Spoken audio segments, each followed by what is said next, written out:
Everyone, this is me জান্নাত মজুমদার। আজকের ব্লগটা একটু স্পেশাল বিকজ সেদিন ছিল আমাদের রিলেশনশিপ অ্যানিভার্সারি। এই দিনে আরও 7 বছর আগে আমরা ফার্স্ট মিট করেছিলাম। তাই সেদিন ওকে বললাম চলো আজকে সারাদিন ঘুরোঘুরি করব। ফার্স্টেই সারার ফুপির বাসায় একটু যাওয়া হয়, সেখানে অনেকক্ষণ থাকলাম, একটু খাওয়া দাওয়া করলাম। দেন আবার টই টই করতে বের হলাম আপুর বাসার পাশে একটা ফুড কোর্টের মতন আছে সেখানে।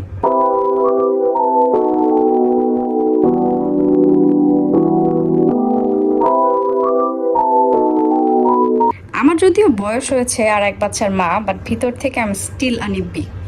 আমার কাছে এখনো রাস্তার পাশে হাঁটা, ফুচকা খাওয়া, এই কম দামি আইসক্রিমগুলো এগুলো খুব ফ্যাসিনেট করে।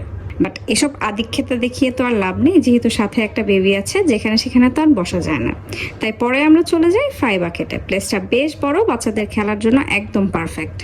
এটা যদিও আমার personal opinion that the food taste and quality অনুযায়ী the price is bit high. রিলসে দেখায় না যে ফুড ভালো না লাগলে একজন আরেকজনের ফুড ছিনতাই করে, আমরা আবার সেটা করি না। আমরা অলওয়েজ ডিফারেন্ট ফুড অর্ডার করি, যদি কারো ফুড কারো ভালো না লাগে we share. Now it's time to go. আজকের মতন আল্লাহ হাফেজ।